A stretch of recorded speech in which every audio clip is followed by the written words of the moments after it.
Lady Granny Smith. J'ai écrit cette nouvelle il y a quelques années maintenant et j'avais envie de la partager avec vous. Voilà, en live, comme ça. On y va.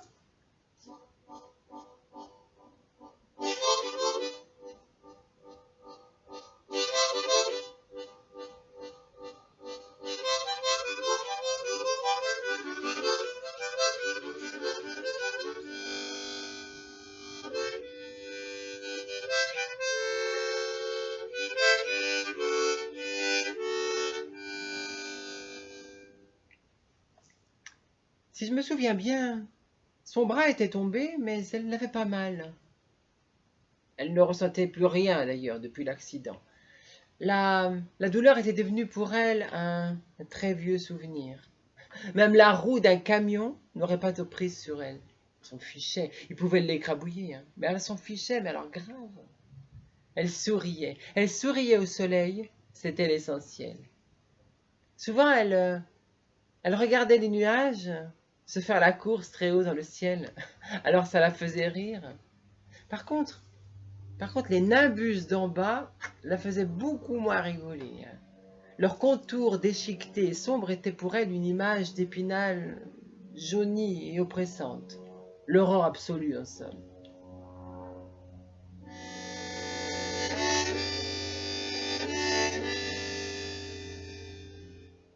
Vous savez, le genre de mémoire que l'amnésie souhaiterait endosser à chaque instant, tel un foulard de soie qui couvre les gorges meurtries à l'aube de l'hiver et qui ne parvient pas à apaiser la douleur. Et oui, et oui, Lady Granny Smith craignait la pluie. Alors, l'accident s'était passé un jour où les gouttes du ciel étaient tellement énormes et s'écrasaient sur le sol comme des moustiques, tiens, sur un pare-brise. Et splash!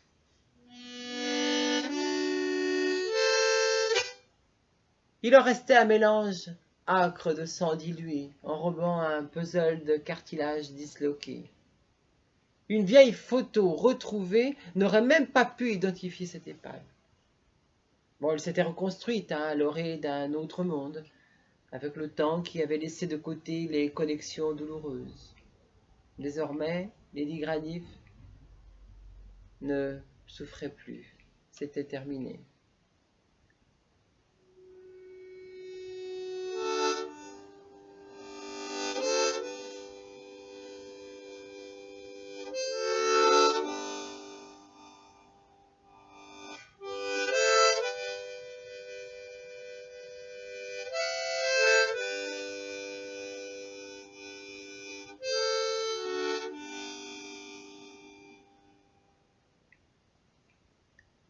Son habit vert qu'elle portait ce jour-là avait gardé toute la fraîcheur des prairies irlandaises et du croquant de la Granny Smith. Les villageois l'avaient surnommée ainsi, la Lady Granny Smith, et avaient planté un pommier à son effigie au centre du village. Pendant des années, les fruits étaient abondants et savoureux. Leur chair était ferme, juteuse et accompagnée avec délices le pont l'évêque, le chicon du schnorr, les tartes aux pommes, la tarte tatin. Enfin, tout était merveilleux.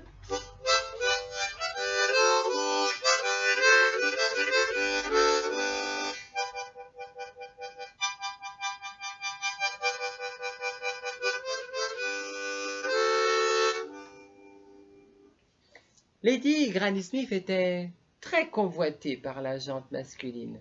En d'autres termes, les mâles, les mecs, quoi. Les plus enthousiastes, pour ne pas dire téméraires, l'appelaient la ravisseuse, et tentaient l'accouplement tellement elle était attirante. Bon, ils y parvenaient parfois, hein, mais jamais ils ne s'en remettaient. Avec, euh, avec son port de tête altier, ses grands yeux amandes et son attitude hiérarchique, aucun de ces phallocrates audacieux ne pouvait résister très longtemps. Aucun. La croqueuse d'hommes était irrésistible. Elle était toutefois très respectée par la communauté chrétienne, et sa horde de Cubénis Alors le dimanche, lorsqu'elle s'asseyait majestueusement aux abords des talus brûlants, afin d'observer le monde au rythme des cloches, notre Lady méditait, mystérieuse et sereine.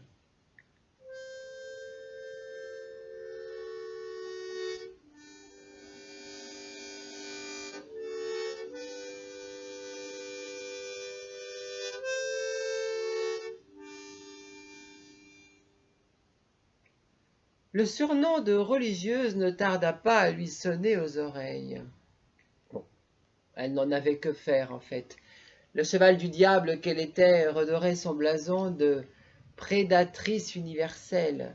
Les gens du village en avaient fait d'ailleurs une prophétesse. Et chaque fois que la fin de l'été arrivait, les badauds venaient la couvrir de présents aussi grotesques les uns que les autres. Alors certains lui offraient des chaussons en peau de loutre, d'autres des portables en carcasse de voiture, d'autres encore des livres d'images dessinés par des escargots, enfin bref. Enfin tout était amusant quoi. Alors comme elle était, comment on dit, lé- l'épidoptérophile, un truc comme ça, l'épidoptérophile. Oui, c'est ça. Enfin, la passion des papillons, quoi, qu'elle adorait par-dessus tout. Elle les gardait en réserve une saison et finissait par les détruire. Alors, son impatience et sa soif du renouveau faisaient d'elle un être inattendu et versatile. Alors, à tout instant, elle pouvait détruire ce qui l'entourait et décider que tel ou tel être vivant devait disparaître. Voilà. Certains, et surtout les mâles du comté, pâtissaient de ces désordres capricieux. Son aura et son charisme étaient comme un aimant divin. Elle envoûtait sans même que sa conscience en fût ordonnée. Elle cultivait les opposés et s'adonnait librement à l'attaque, au plaisir de déstabiliser l'adversaire. Alors, son jeu de prédilection était l'observation intensive. Alors ça, c'était phénoménal. Elle pouvait passer un temps fou à observer, scruter, guetter, épier. Mais alors le temps, pour elle, n'était qu'une simple conséquence, mais jamais un obstacle. Des heures, des jours et même des mois, Lady Granny pouvait être là à attendre que sa proie soit prête à être dégustée. Alors, les gens du village, avec ironie, l'appelaient parfois la cannibale. Bon, c'est vrai qu'elle aimait déranger et soumettre ses fidèles à son ombre noire. La vacuité d'esprit de ses congénères était pour elle une évidence, hein. Il n'était là que pour servir sa propre horloge et donner la cadence à ses besoins. C'était tout. Le reste était à ses yeux une simple vivisection des âmes sensibles, inutile et insignifiante. Alors, ce qui était amusant, si d'aventure un étalon se montrait vraiment trop présomptueux, alors elle n'hésitait pas à le rabaisser plus bas que terre, hein, et le faire languir jusqu'à ce que mort s'en suive. Bon, aucune empathie ne venait déranger ses rêves. C'était sans doute pour cela que les villageois la respectaient, hein. En fait, ils en avaient très peur. Certains d'entre eux, plus méfiants, attendaient avec impatience les hivers humides et le froid givrant. Vous savez, celui magnifique sur les falaises irlandaises de Moher, un lieu de convoitise de Dame Granny Smith qui s'y rendait la nuit du 31 octobre de chaque année, célébrer Samhain, le nouvel an celtique, appelé aujourd'hui Halloween. Toutefois, chacun savait que notre prêtresse avait horreur de la pluie et qu'elle devait s'y rendre obligatoirement.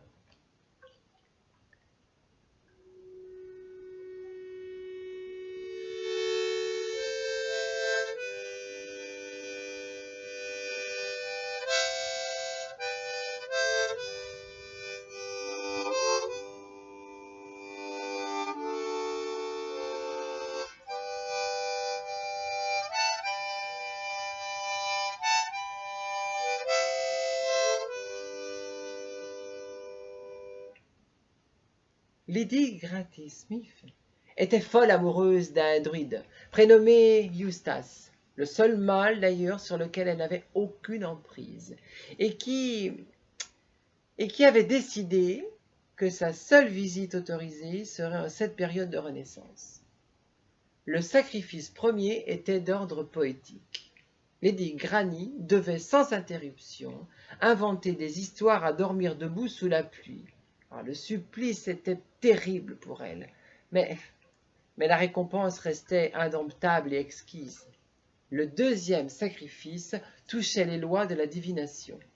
Pour ce faire, Eustace et Lady Granny devaient se rendre au dolmen de Poulnabrone, à l'ouest de l'Irlande, et attendre que le givre nocturne forme une couronne divine sur le tapis encore verdoyant des herbes hivernales.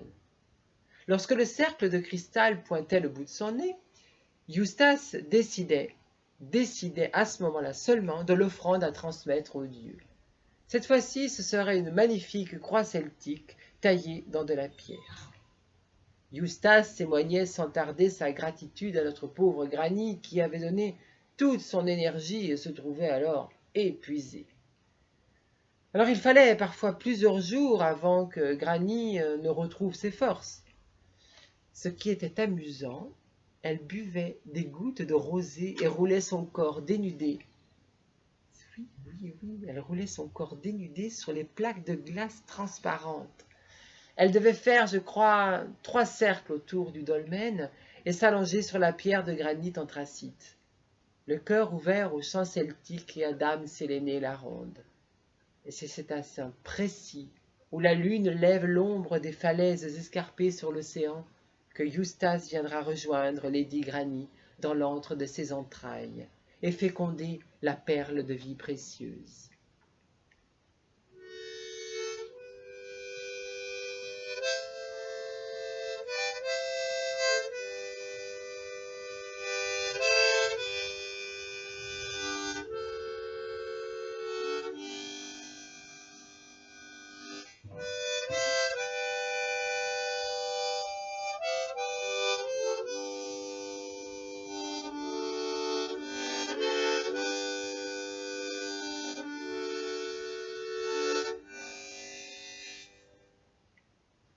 Dans cette plénitude bleue indigo, les sirènes argentées, les magnifiques sirènes argentées du large dansaient dans l'océan et surfaient avec les dauphins sur la mousse des vagues encore glacées.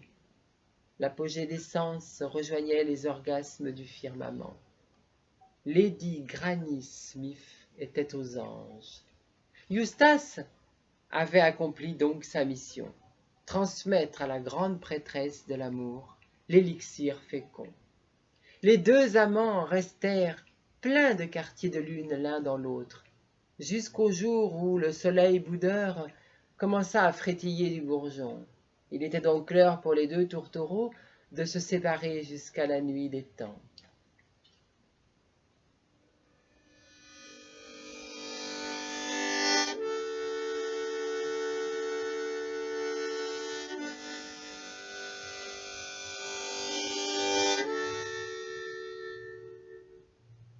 Mélancolique, Lady Granny savait toutefois que le début du printemps était bien là, et que le vieil olivier du Piémont pyrénéen l'attendait afin d'envisager serein la descendance de notre prophétesse.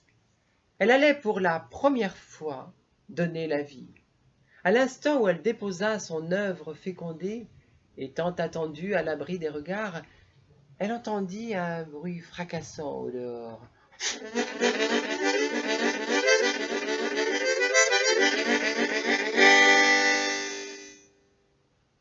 Un orage tourmenté crevait le ciel de nuages épais.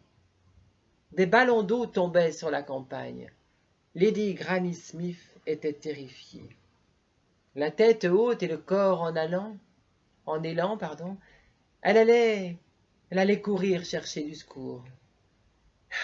Elle vit un homme bedonnant et trapu assis sur un banc de pierre à l'abri d'un préau en bois. Il attendait sagement la fin de l'orage. Il croquait sauvagement dans une pomme habillée de vert comme elle.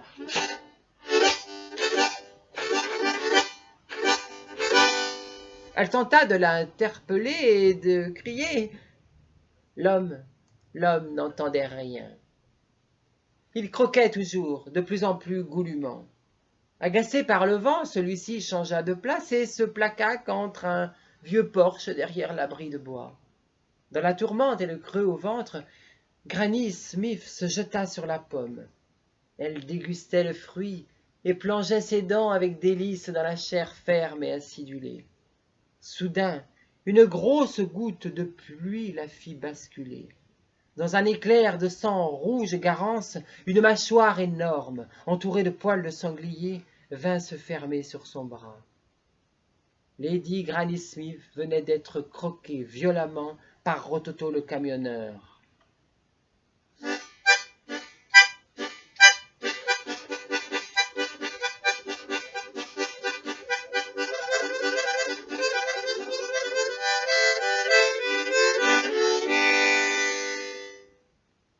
Toutes les douleurs avaient disparu, et le soleil reprit sa place au beau milieu des collines. Elle riait déjà avec les anges solaires. Et c'est ainsi que Lady Granny Smith, la menthe religieuse, avait rendu son âme sous les rameaux de l'arbre de Pallas, à l'ombre d'un dolmen méditerranéen. Comme toutes les légendes et les histoires à dormir debout, une centaine de larves se métamorphosèrent 6 fois consécutives et donnèrent naissance à de sublimes Lady Granny Smith. À présent, de Galway à Narbonne, la pluie pouvait tomber, les pommiers fleurir et les mâles continuer de séduire. Les croqueuses d'hommes étaient de retour.